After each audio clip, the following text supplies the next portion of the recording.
तो दोस्तों चलिए लेकर के आ गए हैं आपके लिए टेस्ट पेपर 91।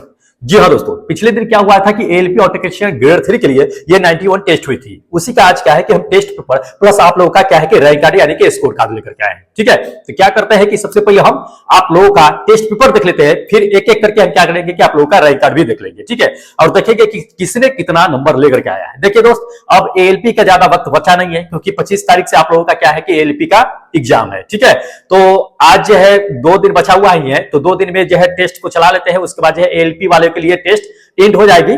इसके बाद क्या चलेगा कि जो एग्जाम हो रही है उसका क्या है कि जो जो क्वेश्चन आएंगे उसका एग्जाम में उसका हम डिस्कशन कराते चलेंगे। ठीक है, तो जब तक एएलपी का एग्जाम होगा तब तक क्या होगा कि टेस्ट ड्रॉप रहेगा। हम जो एग्जाम में क्वेश्चन आएंगे उसी पे हम क्या करेंगे कि डिस्कस कराएंगे आप लोगों को। ठीक है, तो चलिए अभी देख लेते हैं, जब तक एग्जाम नहीं होता तब तक 1-2 दिन और जो है टेस्ट चला देते हैं, इसके बाद स्टॉप कर देंगे। चलिए, जो लोग नए हैं फटाफट चैनल को सब्सक्राइब कर लीजिए, क्योंकि दोस्त आपके लिए जो भी वीडियो आने वाली है काफी हेल्पफुल होगी, आपके एग्जाम के लिए भी काफी बेनिफिट होगी। ठीक है, तो फटाफट सब्सक्राइब कीजिए और देर मत नहीं करते हैं, क्या करते हैं कि शुरू कर देते हैं, दिखा देते हैं जो 91 टेस्ट में हमने क्वेश्चन दिया था और आप लोगों ने उसका टेस्ट दिया था, अटेम्प्ट किया था, उन सभी का रैंक कार्ड एक एक करके देख लेंगे। ठीक है, चलिए दिखाते हैं, देख लीजिए। ये क्वेश्चन नंबर फर्स्ट दोस्त, क्वेश्चन नंबर फर्स्ट में क्या कहा जा रहा है, ये चीज कह रहा है कि निम्नलिखित में से कौन सा जो है एक वायुमंडलीय का सही समतुल्य है। ठीक है, एक वायुमंडल का सही समतुल्य बताना, मतलब सही मान जो है किसके बराबर है एक वायुमंडलीय, तो ये बताना है। देख लीजिए ऑप्शन में से अगर देखा जाए और जिसने भी दोस्त ये फर्स्ट नंबर मारा होगा बिल्कुल करेक्ट मारा है। एक वायुमंडलीय दाब जो होता है वो होता है 1.013 into 10⁵ पास्कल के बराबर होता है। ठीक है, तो ये फर्स्ट नंबर आपका आंसर क्या होगा कि बिल्कुल करेक्ट होगा। जिसने भी मारा होगा दोस्त बिल्कुल सही मारे ऑप्शन। चलिए अगला दिखाते हैं सेकंड नंबर क्वेश्चन। देख लीजिए दोस्त, सेकंड नंबर क्वेश्चन ये क्या कहा जा रहा है इसमें कि किस कक्षा में, कहता है कि कक्षा कहिए या सेल कहिए। ठीक है, मैं कहता है कि इलेक्ट्रॉन्स की संख्या जो होती है वो सबसे कम होती है। देखिए आपको पता है कि इलेक्ट्रॉन्स जो होते हैं वो क्या होते हैं कि कक्षा में चक्कर लगाते रहते हैं। तो कक्षा का मुख्यतः जो है 4 टाइप्स में उसको डिवाइड किया गया है, जिसको KLMN से डिनोटेड करते हैं। ठीक है, और शुरू से मतलब अंदर से शुरू करते हैं KLMN। ठीक है, 4 कक्षा में उसको डिवाइड किया गया है। और इलेक्ट्रॉनों की संख्या निकालने के लिए फॉर्मूला होता है, क्या होता है 2n² होता है। n जो होता है वो कक्षा की संख्या होता है। तो हम लोग किससे शुरू करते हैं दोस्त, ध्यान रखिए कि हम लोग KLMN से शुरू करते हैं। तो पहले नंबर पर K रखेंगे तो 2n, क्या n के जगह पे 1 रखेंगे तो 2 का होल स्क्वायर हो जाएगा, 1 जो है 2 आ जाएगा।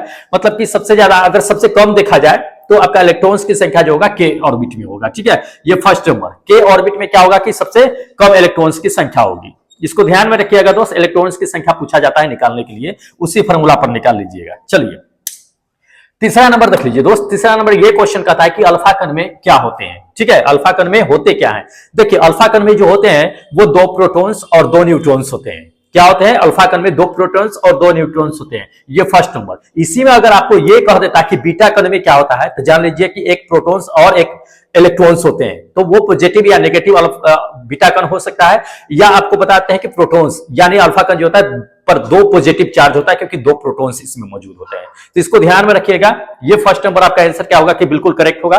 और जिसने भी मारा है दोस्त सही मारे हैं। चलिए अगला दिखाते हैं क्वेश्चन। देख लीजिए अगला नंबर ये क्वेश्चन कहता है कि निम्नलिखित में से कहता है किसी आम तौर पे कहता है कि वॉशिंग सोडा के रूप में जाना जाता है। मतलब वॉशिंग सोडा यानी कहने का मतलब धोवन सोडा को निम्नलिखित रूप में से किसे जो है आमतौर पर हम जानते हैं। तो इसका केमिकल नेम भी होते हैं, उसी के आधार पर जानते हैं। तो धोवन सोडा का सूत्र क्या होता है Na2CO3 into 10H2O होता है ना।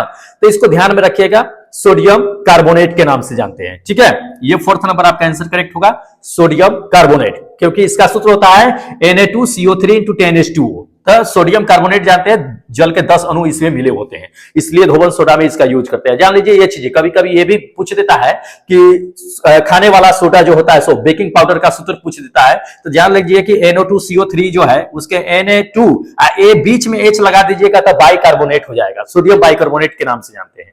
ठीक है, तो इसको ध्यान में रखिएगा, इंपॉर्टेंट है। चलिए अगला क्वेश्चन देखिए दोस्त, अगला नंबर ये क्वेश्चन कहता है कि विश्व का प्रत्येक पदार्थ जो होता है वो अत्यंत सूक्ष्म कणों से मिलकर के बना होता है। ठीक है, यह जो है सबसे पहले किसने बता दिया, मतलब पूरे विश्व में, पूरे ब्रह्मांड में जितने भी छोटे से छोटे पार्टिकल्स होते हैं वो सूक्ष्म कणों से मिलकर के ही बना होता है। ये सबसे पहले किसने बताया था? बहुत अच्छा है दोस्त, ऑप्शन देखिए, फटाफट बता दीजिए किसने बताया था। देखिए करेक्ट आंसर जिसने भी मारा होगा, ये थर्ड नंबर कनाद, कनाद जिसने भी मारा होगा, महर्षि कनाद है, तो इन्होंने ही सबसे पहले बताया था। और थर्ड नंबर जिसने भी टेस्ट में मारा है बिल्कुल सही मारा है। चलिए अगला क्वेश्चन देखिएगा। अगला नंबर क्वेश्चन दोस्त ये कह रहा है कि यूरिया उर्वरक में कहता है नाइट्रोजन जो होता है वो किस रूप में होता है? तो यूरिया नाइट्रोजन के रूप में जो होता है वो किस रूप में होता है? जान लीजिए कि अमोनियम नाइट्रेट के रूप में होता है। किसके रूप में? अमोनियम नाइट्रेट के रूप में। ये आपका फोर्थ नंबर करेक्ट आंसर होगा। ठीक है, यूरिया में नाइट्रोजन की प्रतिशत मात्रा सबसे अधिक होती है। जब इसको क्या करते हैं ना कि नाइट्रेट में कब बदलता है ये जान लीजिए, जब इसमें नाइट्रोजन मौजूद होता है, जब ये मिट्टी में मिलती है तो नाइट्रोजन उर्वरक में जो मौजूद होती है 46-7% के आसपास में, वो नाइट्रेट में जाकर के कन्वर्ट हो जाती है। लेकिन यूरिया में जो उर्वरक होता है वो अमोनियम नाइट्रेट के रूप में उपस्थित होते हैं, अमोनियम नाइट्रेट के रूप में। ध्यान रखिएगा, ये फोर्थ नंबर आपका आंसर क्या होगा कि बिल्कुल करेक्ट होगा। ठीक है, चलिए अगला क्वेश्चन दिखाते हैं आपको। अगला नंबर क्वेश्चन देखिए दोस्त, ये कहता है कि हॉलमार्क जो होता है, चिन्ह जो होता है वो कहां पे लगाया जाता है? देखिए हॉलमार्क चिन्ह आपको पता ही है कि कहां पे लगाया जाता है। जब आप किसी ज्वेलरी की दुकान में जाइएगा ज्वेलरी खरीदने के लिए, तो वहां पे हॉलमार्क लिखा होता है कि हॉलमार्क विथ हॉलमार्क जो है आपको ज्वेलरी प्रोवाइड कराई दी जाती है। ठीक है, तो हॉलमार्क जो है आपको क्या होता है कि सोना पे लगाई जाती है, स्वर्ण के आभूषण जहां लेते हैं हम लोग वहां पे क्या होता है कि हॉलमार्क दिया जाता है। ध्यान रखिएगा, ये फोर्थ नंबर। हॉलमार्क से एक याद आ गया कि कभी कभी एग मार्क के बारे में पूछा जाता है कि एग मार्क कहां पे दी जाती है। तो कृषि जो होता है, एग्रीकल्चर जो होता है, उस क्षेत्र में एग मार्क मिलता है। तो इसको ध्यान में रखिएगा, एग मार्क भी पूछा जाता है और ये हॉलमार्क भी पूछा जाता है, तो इंपॉर्टेंट है। देखिए दोस्त, टेस्ट में जो भी क्वेश्चन हम आपको प्रोवाइड करा रहे हैं काफी इंपॉर्टेंट है। चलिए अगला क्वेश्चन आपको दिखाते हैं, देख लीजिए दोस्त। अगला नंबर ये क्वेश्चन कहता है कि निम्नलिखित में से किसकी उपस्थिति के कारण पित्तल का रंग जो है हवा में फीका पड़ जाता है? या पित्तल का रंग आपको कहेगा कभी कभी जो है हरा हो जाता है, ये भी कहा जाता है। ठीक है, तो देख लीजिए, आपको हम बताते हैं कि जैसे हवा में क्या होता है ना कि हाइड्रोजन सल्फाइड होता है, हाइड्रोजन सल्फाइड हो जाता है। जब कॉपर क्या करता है ना, पित्तल जो होता है, ठीक है, वो क्या करता है कि हवा के साथ क्या करता है कि आपका हाइड्रोजन सल्फेट से अभिक्रिया करता है। करने के बाद क्या होता है कि जिंक सल्फेट का निर्माण कर लेता है और कॉपर सल्फेट का निर्माण कर लेता है, जिसकी वजह से क्या होता है ना कि पित्तल में जो होता है वो उसका रंग हल्का पड़ जाता है। पित्तल किसका मिश्र धातु है? ये भी कभी कभी क्वेश्चन पूछा जाता है, तो इसको ध्यान में रखिएगा। पित्तल जो होता है तांबा और जिंक का जो है, जस्ता का जो है क्या होता है कि मिश्र धातु होता है। तो पित्तल ये जिंक का जस्ता होता है। जिंक क्या करता है कि हाइड्रोजन से अभिक्रिया करके सल्फर से अभिक्रिया करके, जिंक जो होता है सल्फर से अभिक्रिया करके जिंक सल्फाइड बना देता है। और उसी में जो कॉपर मौजूद होता है वो कॉपर जो है क्या करता है कि आपका सल्फर से अभिक्रिया करके सल्फर डाइऑक्साइड बनाता है, कॉपर सल्फाइड बना देता है। इसको ध्यान में रखिएगा। इसी वजह से पित्तल क्या होता है ना कि उसका हवा में क्या होता है कि रंग थोड़ा सा फीका पड़ जाता है कुछ समय के बाद। ध्यान रखिएगा, ये फर्स्ट नंबर आपका क्या होगा कि आंसर बिल्कुल करेक्ट होगा। ठीक है, चलिए अगला क्वेश्चन आप देखिएगा।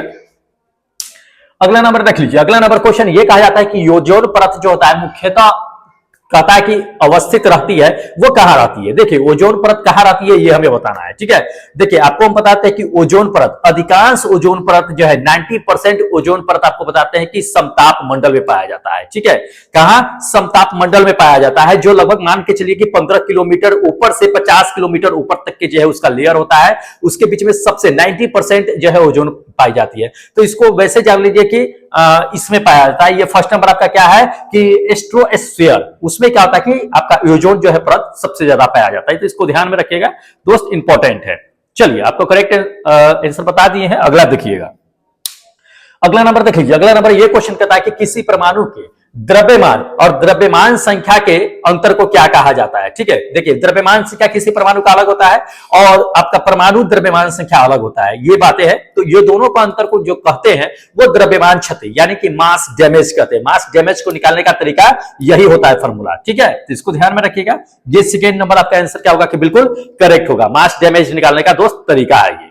चलिए अगला नंबर देखिए। अगला नंबर क्वेश्चन ये कहा जाता है कि रिएक्टर स्केल का प्रयोग जो है कहां किया जाता है या किसे मापने में किया जाता है? तो हम लोग अच्छी तरह से जानते हैं कि रिएक्टर स्केल का जो उपयोग किया जाता है वो भूकंप की तीव्रता मापने में किया जाता है। किसे? भूकंप की तीव्रता। ध्यान रखिएगा, इंपॉर्टेंट है। ये आपका फर्स्ट नंबर आंसर क्या होगा कि बिल्कुल करेक्ट होगा। भूकंप की तीव्रता मापने के लिए रिएक्टर स्केल का इस्तेमाल करते हैं। चलिए अगला दिखाते हैं क्वेश्चन, देख लीजिए दोस्त। अगला नंबर ये क्वेश्चन कहता है कि प्रयोगशाला में सर्वप्रथम जो है डीएनए का संश्लेषण किसने किया था? इंपॉर्टेंट क्वेश्चन है, कई बार इसे रिपीट करके एग्जाम में पूछा भी जा चुका है। ठीक है, तो देखिए प्रयोगशाला में सबसे पहले डीएनए का संश्लेषण जो किया था वो किसने किया था? खुराना साहब ने किया था। ये आपका फर्स्ट नंबर आंसर करेक्ट होगा। खुराना कहने का मतलब है कि हरगोविंद खुराना साहब ने ही सबसे पहले डीएनए का संश्लेषण किया था। ठीक है, चलिए अगला क्वेश्चन देखिए दोस्त। अगला नंबर ये क्वेश्चन कह रहा है कि मानव शरीर में रक्त का थक्का जो बनता है वो किस विटामिन से बनता है? काफी अच्छा इंपॉर्टेंट क्वेश्चन है और कई बार ये रिपीट होते रहते हैं। देखिए रक्त का थक्का जो बनता है आप लोग भी जानते होइएगा अच्छी तरह से कि किस विटामिन की वजह से बनता है, किस विटामिन की कमी से बनता है। तो रक्त का थक्का जो होता है विटामिन के की वजह से होता है। किसकी? विटामिन के की वजह से। ध्यान रखिएगा, ये फोर्थ नंबर आपका आंसर क्या होगा कि करेक्ट होगा, विटामिन के पूछे जाते हैं दोस्त। चलिए अगला नंबर देख लीजिए, पेसमेकर। पेसमेकर के बारे में कहा था कि किससे संबंधित है? देखिए पेसमेकर आप लोग अच्छी तरह से जानते होइएगा कि पेसमेकर जो होता है हार्ट से संबंधित होता है। किससे? दिल से संबंधित होता है, हृदय से संबंधित होता है। ये आपका क्या है कि सेकंड नंबर ऑप्शन क्या होगा कि बिल्कुल करेक्ट होगा।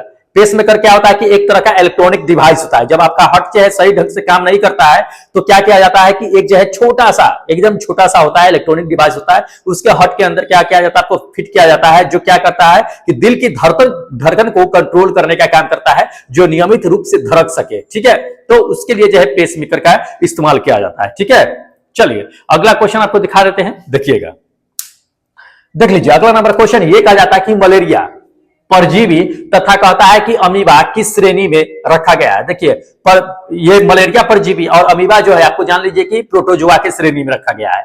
किस श्रेणी में? प्रोटोजोआ के श्रेणी में। ध्यान रखिएगा, ये फर्स्ट नंबर आपका आंसर क्या होगा कि करेक्ट होगा, प्रोटोजोआ के श्रेणी में रखा गया है। इंपॉर्टेंट है दोस्त। चलिए अगला नंबर क्वेश्चन देख लीजिए। अगला नंबर ये कहता है कि पौधे की आंतरिकी या आंतरिकी संरचना का अध्ययन क्या कहलाता है? मतलब पौधे के अंदर की संरचना का अध्ययन अगर करना होता है तो वो अध्ययन स्टडी क्या कहलाता है? देखिए उसको कहते हैं शारीरिकी। किसको कहते हैं? शारीरिकी या एनाटॉमी आपको अंग्रेजी में दे देगा, ध्यान रखिएगा।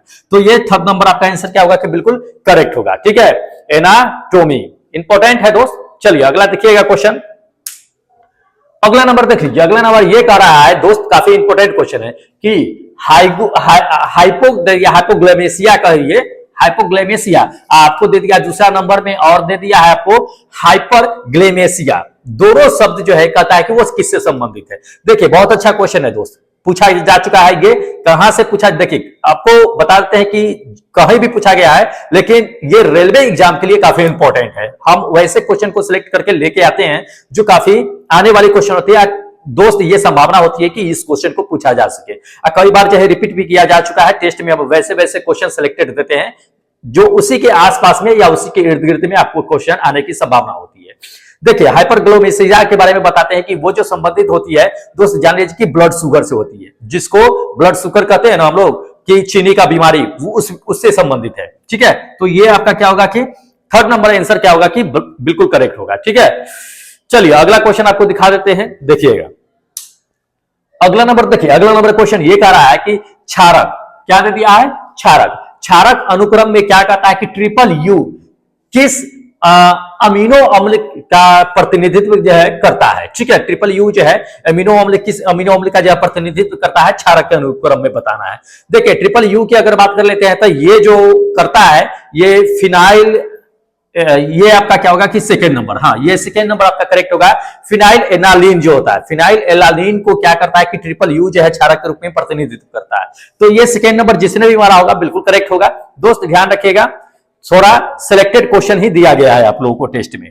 चलिए अगला नंबर क्वेश्चन देख लीजिए दोस्त। अगला नंबर ये क्वेश्चन कहता है यदि दर्पण में बना प्रतिबिंब क्या होता है कि हमेशा सीधा होता है, आकार में वस्तु के बराबर होता है, तो वह दर्पण कौन सा होता है? देखिए वह दर्पण जो होगा वो समतल दर्पण होगा, जो आकार में बराबर होगा वस्तु के, और देख लीजिए क्या क्या होगा कि हमेशा सीधा बनता है, तो वो समतल दर्पण में बनता है। लेकिन पार्श्विक बनता है, ध्यान रखिएगा, जो दाएं का बाएं, बाएं का दाएं दिखाने लगता है। ठीक है, तो पार्श्विक भी बनता है। तो ये जो बनता है आपको बता दिए है कि समतल दर्पण में बनता है। ये आपका प्लेन मिरर सही होगा, थर्ड नंबर आंसर करेक्ट होगा बिल्कुल। ठीक है, कि समतल दर्पण इंपॉर्टेंट है। चलिए अगला क्वेश्चन आपको दिखा देते हैं, देखिएगा अगला नंबर क्वेश्चन। देखिए दोस्त ये कहता है कि जब ध्वनि चलती है तो अपने साथ कहती है कि क्या ले जाती है? बहुत अच्छा क्वेश्चन है, कई बार रिपीट भी किया जा चुका है ये। तो ध्वनि जब अपने साथ चलती है तो जान लीजिए कि उसके साथ साथ अपने साथ साथ क्या करती है कि एनर्जी को ले जाती है, ऊर्जा को ले जाती है। ठीक है, ध्यान रखिएगा, ये आपका थर्ड नंबर आंसर क्या होगा कि बिल्कुल करेक्ट होगा। ठीक है, चलिए अगला क्वेश्चन देखिएगा दोस्त। हाँ, अगला नंबर क्वेश्चन देख लीजिए दोस्त। अगला नंबर ये क्वेश्चन कहता है कि निम्नलिखित में से किसमें जो है उच्च ऊर्जा होती है। ठीक है, हाई आपका एनर्जी पाया जाता है, इसमें से किसमें। देखिए, इसको सही तरीका पहचानने का है कि किसमें जो है उच्चतम ऊर्जा पाई जाती है, किसमें निम्न ऊर्जा पाई जाती है, यह पहचानने तक तरीका है। कैसे पहचानिएगा तो देख लीजिए। सबसे पहले तो यह जान लीजिए कि जिसका तरंग दैर्ध्य सबसे अधिक होता है उसकी ऊर्जा जो है सबसे कम होती है, और जिसकी तरंग दैर्ध्य सबसे कम होती है उसकी ऊर्जा हाई होती है। इससे पता लगा लीजिए पहला नंबर। अनंत जान लीजिए कि आपका सबसे उच्चतम ऊर्जा जो बैगनी हैप्पीनाला जी करके होता है, जो 7 रंग प्रिज्म से निकलता है, तो सबसे नीचे जो होता है वो नीला रंग का होता है और सबसे ऊपर लाल होता है। तो नीचे से शुरू कीजिएगा, नीचे सबसे ज्यादा ऊर्जा होता है, ऊपर जाते जाते कम जाता है। तो नीला में क्या होगा कि आपका सबसे ज्यादा ऊर्जा होता है, ऊपर लाल में जाइएगा तो लाल में सबसे आपका क्या होगा कि कम ऊर्जा होगा। इसको ध्यान में रखिएगा। ठीक है, तो ये फर्स्ट नंबर आपका आंसर क्या होगा कि बिल्कुल करेक्ट होगा। ठीक है, ऐसे ही पूछा जाता है एग्जाम में। चलिए अगला देख लीजिए दोस्त। अगला नंबर ये क्वेश्चन कहता है कि एक बीकर में क्या है कि पानी में रखी हुई बर्फ क्या है कि तैर रही है। तैरने के बाद क्या आता है कि बर्फ कुछ समय के बाद वो पिघल जाती है। पिघलने के बाद कहता है पानी में बीकर का जो लेवल होता है वो उसमें क्या परिवर्तन होगा। आप लोग अच्छी तरह से जानते हैं, इसे कहने वाली बात ही नहीं है कि बर्फ अगर पिघल जाएगा तो पानी में कोई परिवर्तन नहीं होने वाला, उसके लेवल में कोई परिवर्तन नहीं होने वाला है। ठीक है, क्योंकि पानी जब डूबी हुई रहती है तब क्या होता है ना कि वह उतना ही पानी ऊपर करके रखती है जितना वो जगह छेकती है। धीरे धीरे पिघलती है, वैसे धीरे धीरे उसका जो है क्या होता है कि पानी का जो है लेवल ज्यों का त्यों बना रहता है पिघलने के बाद भी। तो इसको ध्यान में रखिएगा, इंपॉर्टेंट है, उतना ही रहेगा। ये फोर्थ नंबर आपका करेक्ट आंसर होगा। ठीक है, इसमें कोई परिवर्तन नहीं होने वाला है। चलिए अगला क्वेश्चन देखिएगा दोस्त, देख लीजिए अगला नंबर क्वेश्चन दोस्त। अगला नंबर ये क्वेश्चन कहता है कि ऊष्मागतिकी के प्रथम नियम जो है किस अवधारणा की पुष्टि करता है। तो जान लीजिए, हम आपको इससे पहले जो सेट आपको प्रीवियस ईयर का चैप्टर चलता है उसमें आपको हमने बता दिया था कि उष्मा थर्मोडायनामिक्स से चैप्टर बता दिया था। उसमें चारों लॉ हमने बताया था कि उष्मागतिकी का फर्स्ट लॉ, सेकेंड लॉ, मतलब फर्स्ट लॉ मतलब zeroth law, first law, second law and third law, तीनों बता दिया था, जिसमें चार नियम थे। ठीक है, जीरो से शुरू हुआ था, 0 1 2 3 4 4 नियम दिए गए थे। उसमें जो था आपका ऊर्जा संरक्षण से संबंधित जो था वो किससे था, जान लीजिए ये प्रथम नियम का ही है, ऊर्जा संरक्षण। ये फर्स्ट नंबर। ऊर्जा संरक्षण में क्या कहता है कि ऊर्जा का न तो निर्माण किया जा सकता है, न तो ऊर्जा को विनाश किया जा सकता है, बल्कि ऊर्जा को एक रूप से दूसरे रूप में कन्वर्ट किया जा सकता है। ठीक है, जीरोथ लॉ में क्या था, जीरोथ लॉ में ये चीजें था कि 2 पिंड है, एक तीसरा पिंड है जो संतुलित अवस्था में है, 2 पिंड संतुलित अवस्था में नहीं है, फिर भी इसको क्या किया जाता है कि रखा जाता है उसको साथ में। तो तीनों पिंड जो है क्या होगा कि संतुलित अवस्था में आ जाएगी। जो पहले वाला 2 पिंड था संतुलित अवस्था में नहीं था वो भी आ जाएगी। ये जीरोथ लॉ में कहता है। तो इसको ध्यान में रखना है दोस्त, पूछा गया है। चारों लॉ हमने क्या किया है कि आपको अच्छे से समझा दिया है। चलिए अगला नंबर देख लीजिए दोस्त। अगला नंबर ये चीज का रहा है कि सूखी बर्फ क्या होता है। ठीक है, तो सूखी बर्फ आपको पता है कि ठोस कार्बन डाइऑक्साइड होता है। क्या होता है, ठोस कार्बन डाइऑक्साइड को ही सूखी बर्फ हम लोग कहते हैं, ध्यान रखिएगा। ये आपका थर्ड नंबर आंसर क्या होगा कि बिल्कुल करेक्ट होगा, सूखी, ठीक है, कार्बन डाइऑक्साइड। चलिए अगला क्वेश्चन दिखा देते हैं। हाँ देख लीजिए दोस्त, ये 25वां क्वेश्चन है, यानी लास्ट क्वेश्चन है। क्या कह रहा है इसमें कि उपग्रह संचार में के लिए कहता है कि कौन सी जो है विद्युत चुंबकीय विकिरण का प्रयुक्त किया जाता है। देखिए उपग्रह संचार यानी कि आपको बताते हैं कि सैटेलाइट कम्युनिकेशन, जो भी सैटेलाइट ऊपर भेजी जाती है अर्थ के ऊपर, तो उसमें कहता है कि कम्युनिकेशन, उसके कम्युनिकेशन जो है अर्थ से होती रहती है, तो उसके कम्युनिकेशन के लिए जो है किस विकिरण का, किस जो है वेव का जो है इस्तेमाल करते हैं। तो उसमें दोस्त जान लीजिए कि माइक्रोवेव का करते हैं। किसका इस्तेमाल करते हैं, सूक्ष्म तरंग का, यानी माइक्रोवेव का इसमें इस्तेमाल करते हैं, ध्यान रखिएगा।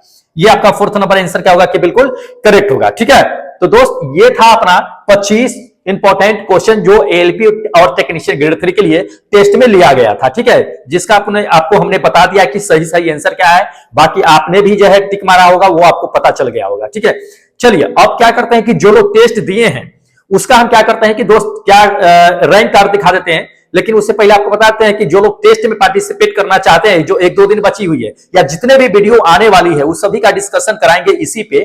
तो कहां से कराएंगे आप जान लीजिए कि ये एप्लीकेशन देख लीजिए है ERCB सर के नाम से। दोस्त इसको इंस्टॉल कर लीजिएगा, क्योंकि आगे आने वाली बैच भी आपको हम ऑनलाइन इसी पे पढ़ाने वाले हैं। यूट्यूब पे तो चलता ही रहेगा, जो चल रहा है वो तो चलता ही रहेगा, लेकिन स्पेशल बैच जो है आपको इसी पे जो है कराया जाएगा। तो अगर आपको जो है क्या करना है कि ज्यादा बेनिफिट लेना है आपको, तो दोस्त इस एप्लीकेशन को जरूर इंस्टॉल कर लीजिएगा। एएलपी टेक्नीशियन ग्रेड 3 के लिए भी इस पे बहुत सारे मटेरियल डाले हुए हैं, ई बुक भी डाले हुए हैं, तो उससे कम से कम 1-2 दिनों में परचेज कर लीजिए। ठीक है, दिखा देते हैं।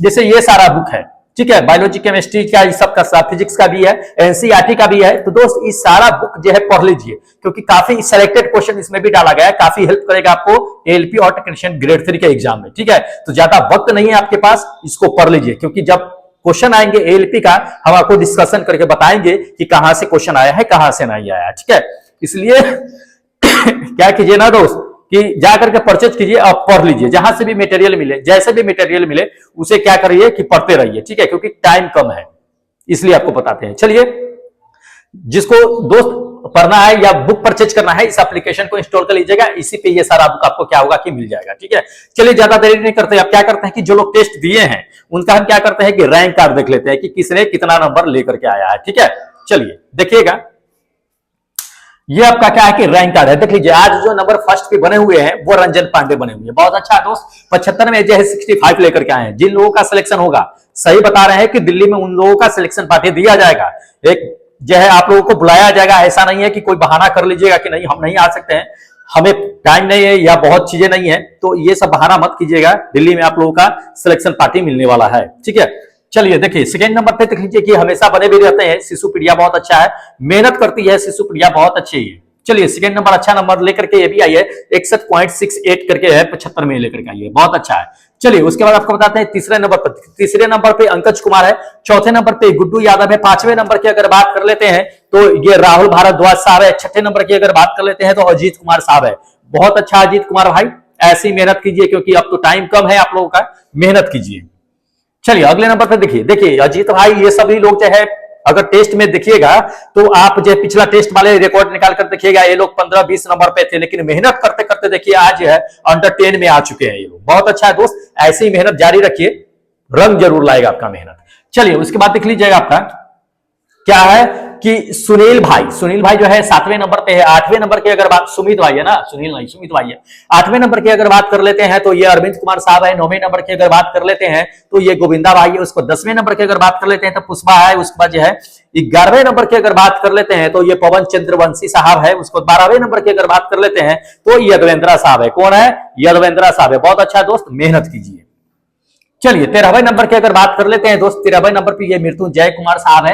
14वें नंबर यानी कि 14 नंबर की अगर बात कर लेते हो अनिल कुमार साहब है। 15 नंबर की अगर बात कर लेते हो अमित भाई है, अमित बिंद करके हैं। 16 नंबर की अगर बात कर लेते हैं तो 16 नंबर पे क्या है कि अमित पंडित करके हैं। 18 नंबर की अगर बात कर लेते हैं तो 17 नंबर की अगर बात कर लेते हैं तो दोस्त ये देख लीजिए पंकज कुमार है।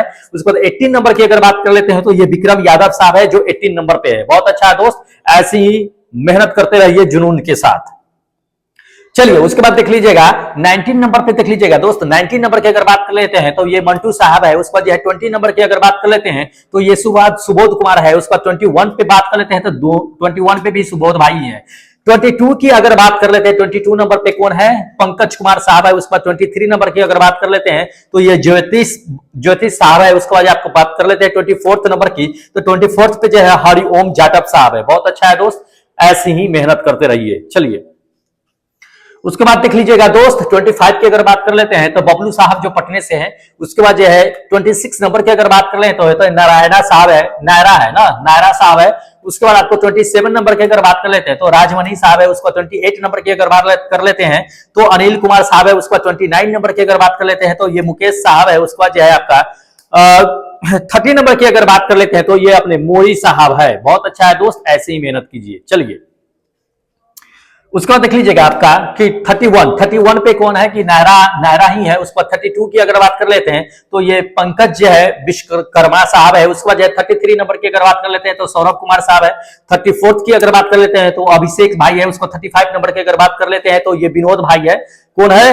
विनोद भाई जो 35 नंबर पे। 36 की अगर बात कर लेते हैं, 36 पे देख लीजिएगा आप कि योगेश भाई है, योगेश लिमजे साहब है जो 36 नंबर पे है। बहुत अच्छा है, मेहनत कीजिए। चलिए उसके बाद देख लीजिएगा आपका 37 नंबर पे आप अगर बात कर लेते हैं तो कौन है? तिक्रम मरांडी साहब है। उसके बाद 38 नंबर की अगर बात कर लेते हैं तो एनडी राजीव साहब है।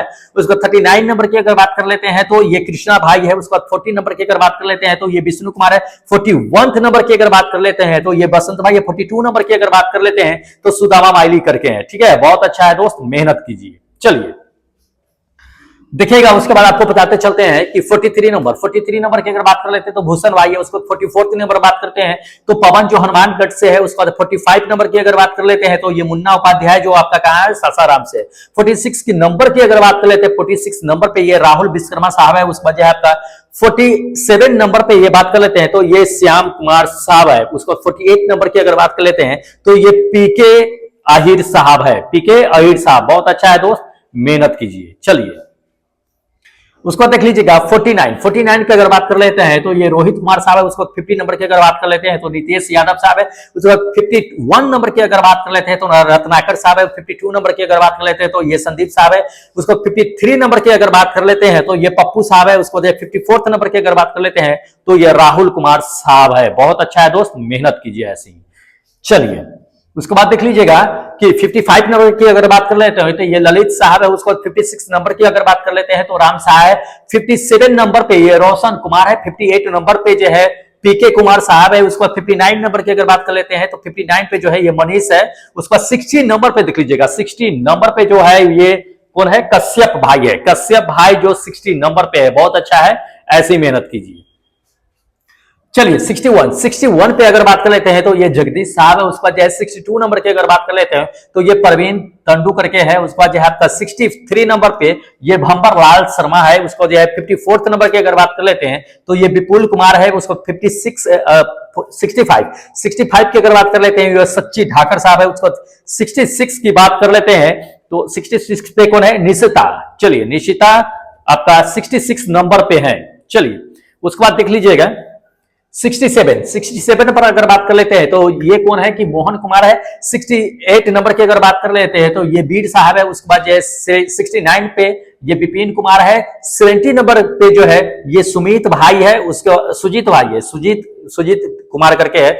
71 पे अगर देख लेते हैं तो 71 पे देख लीजिए कि आपका कौन है, नितेश भाई है। उसके बाद 72 के है जितेंद्रा, जो आपका कहा है जितेंद्र कुमार, जो यूपी से है, लगातार टेस्ट में बने रहते हैं। चलिए उसको देख लीजिएगा आपका 73 पे ये राकेश है। 74 की अगर बात कर लेते हैं तो ईशांत झा भाई है। उसको 75 नंबर की अगर बात कर लेते हैं तो के सिंह साहब है। 76 नंबर की अगर बात कर लेते हैं तो नितिन भाई है। 77 नंबर पे ये कौन है कि अमरनाथ भाई है। 78 नंबर की अगर बात कर लेते हैं तो ये देवेंद्रा है, जो 78 नंबर पे बने हुए हैं। कोई नहीं, मेहनत कीजिए।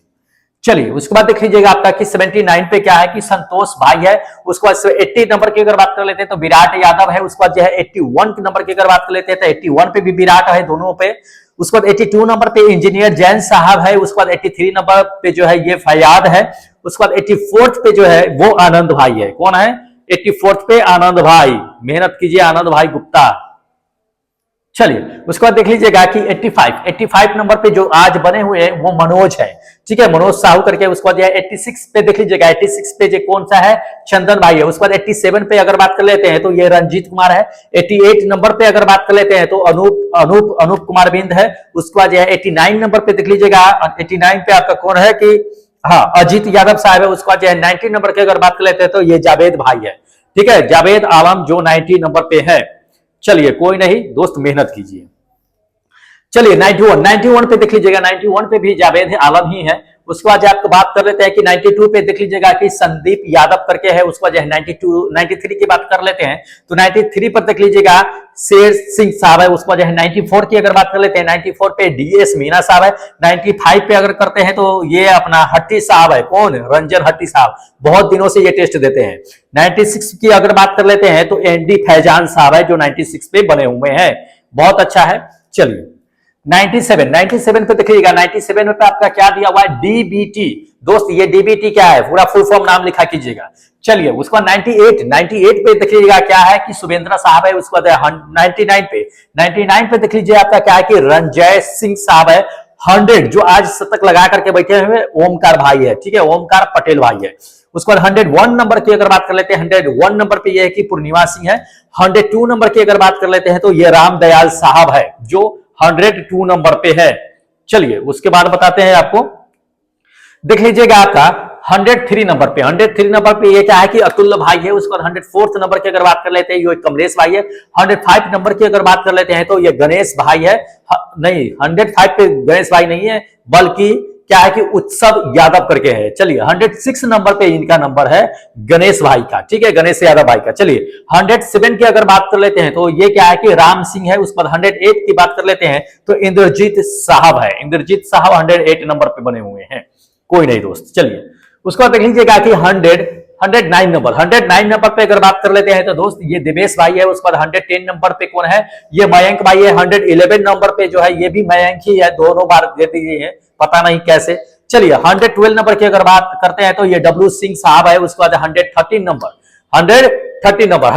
नंबर पे जो आज बने हुए हैं वो भागवत साहब है। 114 नंबर पे ये लालमणि साहब है, 114 नंबर पे लालमणि साहब है।